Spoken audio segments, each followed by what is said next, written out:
Everybody like and subscribe, praise the bell icon.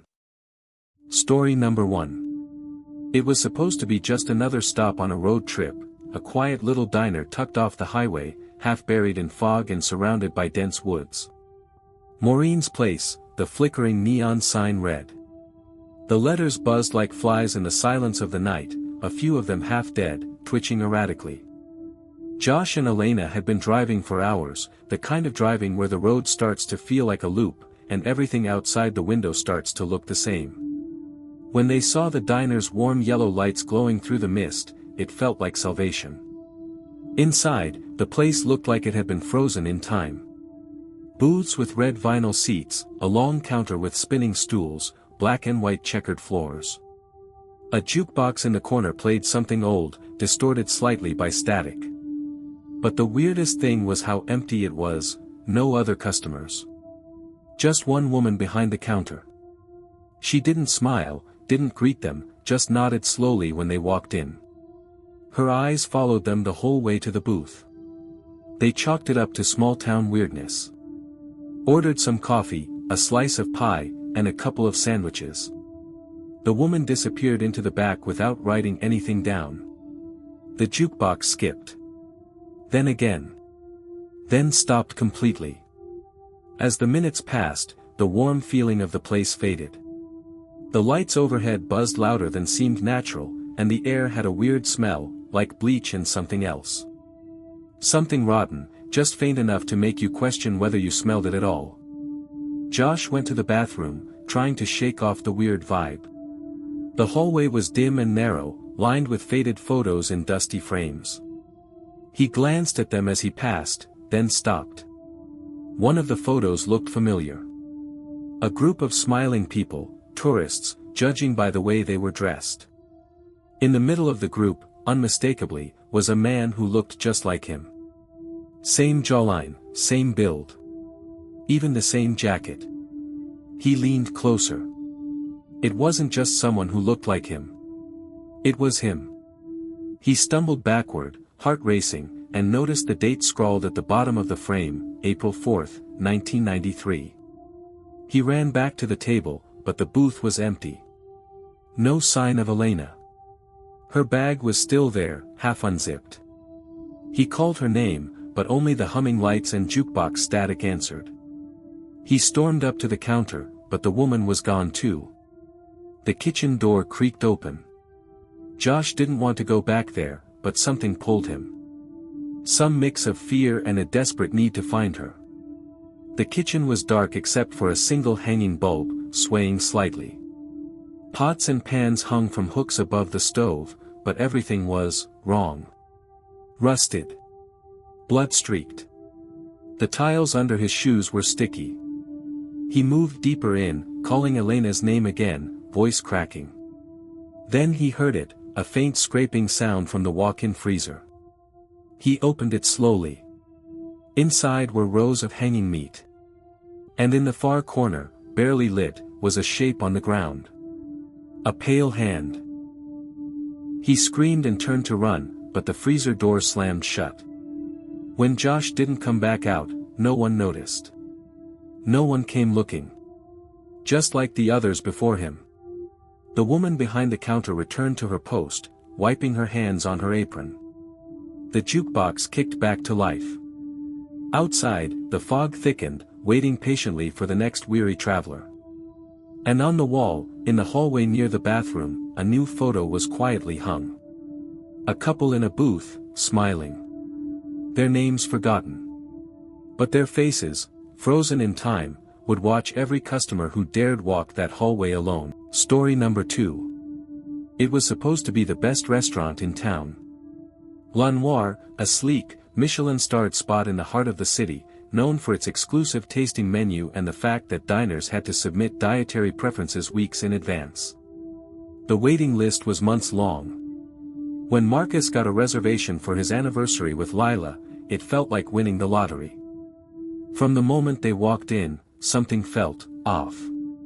The lighting was low, too low. Everything was bathed in a deep crimson hue that made it hard to tell where shadows ended and walls began. Their hostess didn't speak. Not once. She only smiled, way too wide, and gestured for them to follow. Her eyes never blinked. They were seated at a table that seemed to float in the middle of a vast, dark room. No other diners were visible. No kitchen sounds, no ambient music. Just silence. Their menus weren't menus at all, just a single card with a phrase printed in ink so dark it looked wet. "Tonight, you are the flavor." Lila laughed nervously. Marcus just frowned. A waiter arrived. He was tall and gaunt, dressed in a crisp black suit that almost blended into the walls. He also didn't speak. Instead, he placed the first course in front of them, something raw, delicate, blood red. "What is it?" Lila asked. The waiter tilted his head. She didn't eat it. Marcus did. It was oddly warm. The texture was too soft. He tried to ask what it was, but the waiter had vanished. The second course came. And then the third. Each more bizarre than the last. One course moved slightly on the plate. Another emitted a faint whisper when touched with a fork. By the fourth dish, Marcus began to feel lightheaded. His vision blurred. Lila clutched her stomach and whispered that she felt dizzy. They tried to stand, but the waiter returned, silently placing 2 steaming cups of something herbal-smelling in front of them. As soon as Lila inhaled the steam, she collapsed into her chair. Eyes open. Not blinking. Marcus staggered to his feet, shouting. But the room didn't echo. His voice didn't even seem to carry. No one responded. The walls now looked closer. Like they were slowly contracting. He grabbed Lila's hand and tried to drag her up, but she was impossibly heavy, like her body was filled with cement. Then he noticed something. In the far corner of the room, barely illuminated by a red spotlight, was another table. Another couple. Still. Silent. Slumped forward. He hadn't noticed them before. Their skin looked wrong, translucent and waxy. Their eyes sunken. Mouth slightly open. He screamed. The hostess reappeared behind him. No sound. Just her pale, smiling face inches from his. Her mouth opened wider than a human mouth should. Far wider. And then, nothing.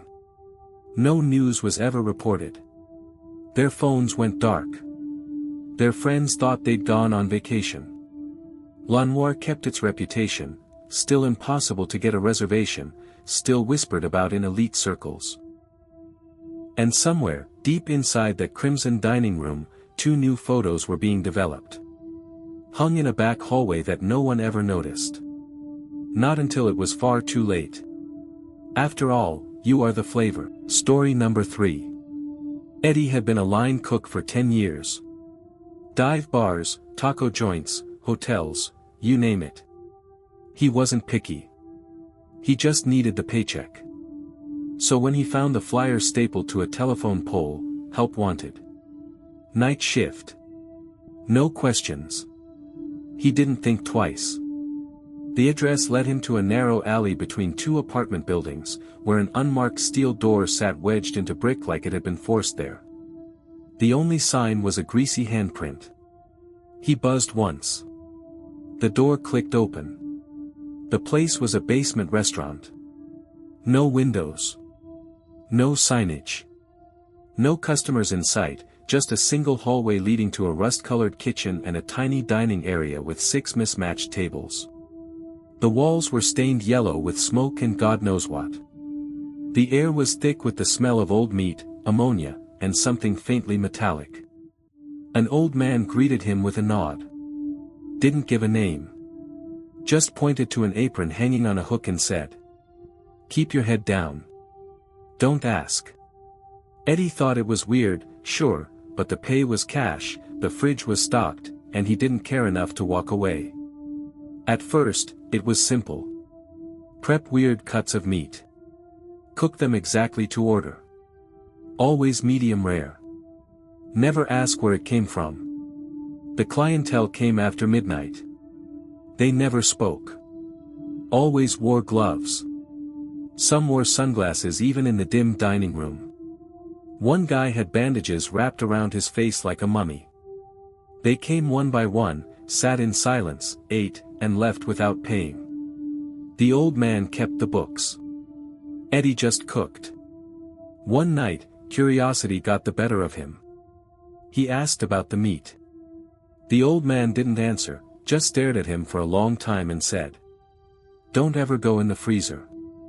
That's rule number 1. Of course, that was the first thing Eddie did when he got the chance. It was around 3 a.m. on a Sunday, and the old man had stepped out. Said he needed air. Eddie snuck into the back and unlocked the freezer. It looked normal at first, just rows of plastic-wrapped cuts stacked in labeled crates. But the deeper he looked, the weirder it got. Some of the meat wasn't labeled. Some of it wasn't shaped right. Then he found the crate marked B27. Inside was something that looked like a hand. A human hand. Small. Maybe a child's. Perfectly severed at the wrist. Vacuum sealed. Eddie backed away, heart pounding, bile rising in his throat. That's when the lights flickered. The freezer door creaked. And something inside moved. There was someone in the freezer with him. He turned, and saw a figure crouched in the corner. Eyes glowing faintly. Skin stretched thin over bone. It crawled forward, fast, jagged, limbs cracking at impossible angles. It whispered in a voice that wasn't a voice. "More." Eddie slammed the door shut and ran. He didn't grab his bag, didn't wait for the elevator. He bolted up the stairs and into the alley, gasping like he'd been drowning. He never went back. But a week later, his name started showing up on the missing persons registry. He was still alive. He knew that much. But people he knew stopped recognizing him. His apartment was leased under a different name. His face in the mirror, just slightly off. Like it had been changed. Smoothed over. He tried to tell someone. He really did. But every time he opened his mouth to explain, his words came out wrong. Like his voice belonged to someone else. And somewhere, deep beneath the city, the freezer still hums. The old man still watches. And the diners keep coming, silent, hungry, inhuman. Because some restaurants don't serve food. They serve flesh. And once you've worked there, it never stops serving you. Story number 4. It was a small town nestled in the misty mountains of Vermont where the air always felt just a little too cold, even in summer. The locals rarely spoke about the old diner on Route 17, but when they did, it was always with a mix of fear and reverence, the Hollow Hearth, they called it. On the outside, it looked like any other forgotten roadside stop, neon sign half-lit, windows clouded with years of grime, a rusted bell over the door that hadn't chimed in ages. But every once in a while, someone new would stumble across it. Jared was one of them. A freelance travel blogger chasing down obscure food experiences, he prided himself on finding the weirdest, most remote eateries. He heard whispers about the Hollow Hearth online, some Reddit thread buried under years of posts, claims about an underground menu, the final meal, and that no one who ordered it was ever seen again. Jared thought it was perfect. Viral gold. When he arrived, the parking lot was empty, weeds curling up through cracks in the asphalt. The interior was surprisingly clean, but sterile, like a set frozen in time. Red vinyl booths, checkered floor, a jukebox that looked like it hadn't played a song since the 60s. A woman with thin, stringy hair and eyes too wide for her face greeted him. Her name tag read Marge, though the letters were faded. "Just you?" she asked, voice like static on an old radio. Jared nodded, settling into a booth by the window. There were only 6 items on the menu. Pancakes. Grilled cheese. Meatloaf. BLT. Chili. And at the bottom, written in smaller, almost smeared font. The final meal, market price. Jared asked about it. Marge just stared at him for a long moment, then smiled. You sure? He laughed. Yeah. I'm here for the experience. She scribbled on her pad without another word and vanished behind the swinging doors to the kitchen. That's when things started to shift. The light above his booth began to flicker, then steady. The air thickened, the smell of iron and rot creeping in beneath the scent of bacon grease. Jared thought maybe it was a gimmick, some elaborate prank for tourists, and pulled out his phone. No signal. Of course. 20 minutes passed before Marge returned, carrying a steaming plate with a metal cover. She slid it in front of him. The moment the lid was lifted, Jared felt something wrong. The meat didn't look like anything he'd seen before, dark, stringy, almost twitching, and the mashed potatoes beside it were an unnatural gray. He poked at the food with his fork. It trembled. Marge stood beside him, smiling. You have to eat it. Every bite. He hesitated, then reminded himself it was just a gimmick. He took the first bite. The taste was indescribable, not foul, not exactly, but it filled his mouth with memories that weren't his. A funeral. Screaming in a dark hallway. The feeling of drowning. He dropped the fork, gasping, as the diner around him began to fade. The lights went out. In their place, candlelight flickered, casting long, unnatural shadows on the walls. Other diners were suddenly there, sitting silently in booths, eyes sunken, skin pale and waxy, mouths open in silent screams. Jared tried to stand but couldn't move. His limbs felt heavy, like he was sinking into the vinyl. He could see himself in the reflection of the window, his eyes were bleeding. Marge leaned in close, whispering. Now you're part of the menu. And then nothing. Weeks later, another traveler stopped at the hollow hearth. The parking lot was empty. The neon flickered. Inside, Marge greeted him with that too-wide smile. The menu hadn't changed. 6 items. And a new special, Blogger's Cut, market price. Story number 4. It was a small town nestled in the misty mountains of Vermont where the air always felt just a little too cold, even in summer. The locals rarely spoke about the old diner on Route 17, but when they did, it was always with a mix of fear and reverence, the hollow hearth, they called it. On the outside, it looked like any other forgotten roadside stop, neon sign half-lit, windows clouded with years of grime, a rusted bell over the door that hadn't chimed in ages. But every once in a while, someone new would stumble across it. Jared was one of them. A freelance travel blogger chasing down obscure food experiences, he prided himself on finding the weirdest, most remote eateries. He heard whispers about the hollow hearth online, some Reddit thread buried under years of posts, claims about an underground menu, the final meal, and that no one who ordered it was ever seen again. Jared thought it was perfect. Viral gold. When he arrived, the parking lot was empty, weeds curling up through cracks in the asphalt. The interior was surprisingly clean, but sterile, like a set frozen in time.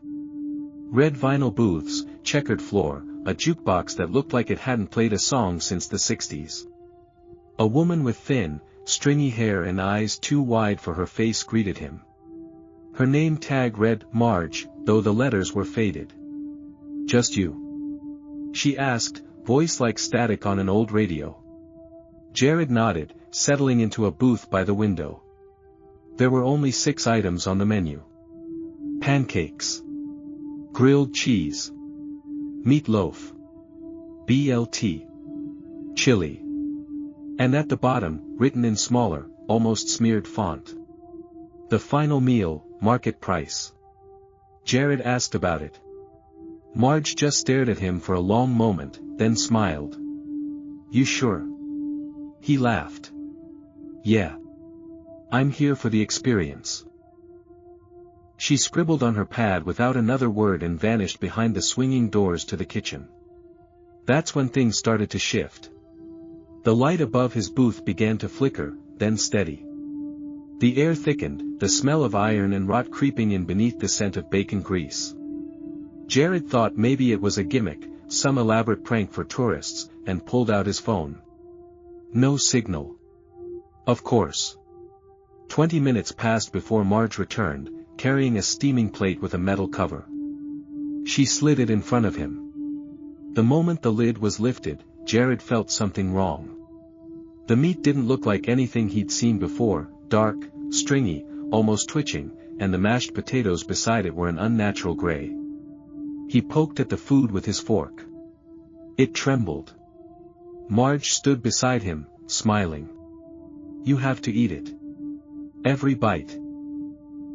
He hesitated, then reminded himself it was just a gimmick. He took the first bite. The taste was indescribable, not foul, not exactly, but it filled his mouth with memories that weren't his. A funeral. Screaming in a dark hallway. The feeling of drowning. He dropped the fork, gasping, as the diner around him began to fade. The lights went out. In their place, candlelight flickered, casting long, unnatural shadows on the walls. Other diners were suddenly there, sitting silently in booths, eyes sunken, skin pale and waxy, mouths open in silent screams. Jared tried to stand but couldn't move. His limbs felt heavy, like he was sinking into the vinyl. He could see himself in the reflection of the window, his eyes were bleeding. Marge leaned in close, whispering. "Now you're part of the menu." And then nothing. Weeks later, another traveler stopped at the hollow hearth. The parking lot was empty. The neon flickered. Inside, Marge greeted him with that too-wide smile. The menu hadn't changed. 6 items.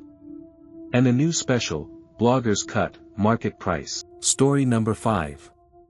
The sign above the entrance had once read, "La Maison Rouge," but years of wind and rain had stripped most of the red paint away, leaving only faint ghost letters barely visible beneath the grime. The building sat crooked on the corner of a forgotten street in a quiet town, surrounded by overgrown hedges and broken streetlights. No one in town could quite remember when it had closed down, but everyone seemed to agree on one thing: it was better that way. That didn't stop Carter. A food blogger chasing viral content and urban legends, Carter had heard about the restaurant through an old Reddit thread that had been locked years ago. The story went that in the late 1970s, a string of disappearances had been loosely connected to La Maison Rouge, but nothing had ever been proven. The owner vanished shortly after the last disappearance, and the restaurant abruptly shut its doors. Curious and ambitious, Carter saw the place as the perfect backdrop for his next video. He arrived just after midnight, camera in hand, flashlight secured to his chest rig, and a GoPro mounted on his shoulder. He picked the lock with surprising ease. Someone had already been here, recently. The inside was just as decrepit as he'd hoped: rotting curtains, shattered glass, overturned chairs, and a thick layer of dust covering everything. He whispered commentary as he moved through the dining room, his flashlight scanning the darkness. Then he saw the kitchen door. It was pristine. Unlike everything else, it looked untouched by time, gleaming, black wood with a brass handle that looked freshly polished. Carter's stomach twisted, but curiosity pushed him forward. As soon as he touched the door, he heard a faint chime behind him, like the tinkling of silverware on fine china. He turned. Nothing. But when he faced the door again, it was open. Inside, the kitchen was immaculate. Stainless steel counters, flickering fluorescent lights, and the smell of cooked meat, fresh, and oddly sweet. The air was warm and humid, as if someone had just finished preparing a large meal. Carter stepped inside, his breath catching in his throat. The room felt alive.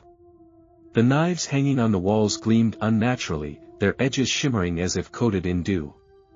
And then the lights went out. He heard the soft scrape of something heavy being dragged across tile. His flashlight flickered back on just long enough to catch a glimpse of something crawling on the ceiling, thin, pale limbs contorted at impossible angles, a face stretched tight and smiling, upside down and directly above him. He ran back into the dining room, through the entrance, except it wasn't there anymore. The front door was gone, replaced by a blank wall of wood and wallpaper that hadn't been there minutes ago. He spun, heart pounding, and found himself standing in front of a table. It was set for one. On the plate was a steak. Perfectly cooked. Still steaming. Carter stumbled backward, and the walls began to shift. Tables reassembled themselves. Candles lit on their own. Music started playing, a warped jazz tune with a scratchy vinyl hiss. And then the diners appeared. They were translucent at first, shadows flickering in and out of reality. Men in tuxedos, women in vintage gowns, their heads slowly turning to look at him in eerie unison. Their mouths moved in silence until the music stopped. Then, they spoke in a single voice. Eat. Carter shook his head, backing into a waiter who hadn't been there a second ago. The man's eyes were hollow sockets, but his grin stretched from cheek to cheek. You will eat, the waiter said, sliding a second plate onto the table. The chef insists. And suddenly, Carter couldn't move. His body went rigid, mouth locked open. The waiter placed a slice of meat on his tongue and closed his jaw. The flavor was exquisite, tender, rich, seasoned with something ancient. He cried as he chewed. From the kitchen, the sound of cleavers echoed. Behind him, the waiter whispered. We only serve those who come willingly. His camera was found 3 months later by a group of urban explorers. It was the only thing left in the building, which had somehow collapsed into its own foundation, burying everything in rubble. The footage ends with Carter staring into the lens, eyes wide, mouth slightly open, and a single word whispering over the static. Delicious. Story number 6. It was called The Hollow Hearth, a new restaurant that opened with no fanfare, no social media presence, and no grand opening. It simply appeared one day in the middle of a busy shopping district, wedged between a bookstore and a florist where there had previously been nothing but a brick wall.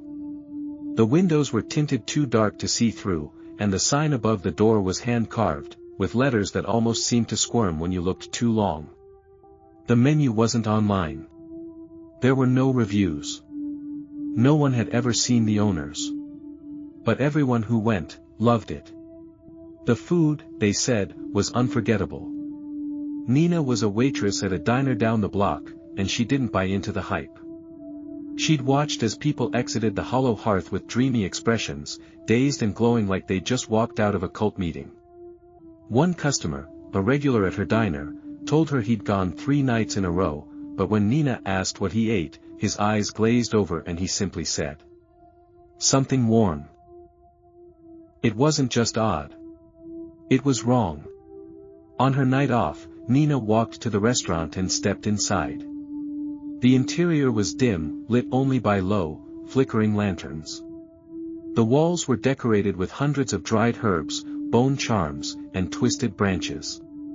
The hostess wore a veil that covered her face completely, yet somehow, Nina could feel her eyes. "One for dinner?" The hostess asked in a voice that sounded like autumn leaves dragging over stone.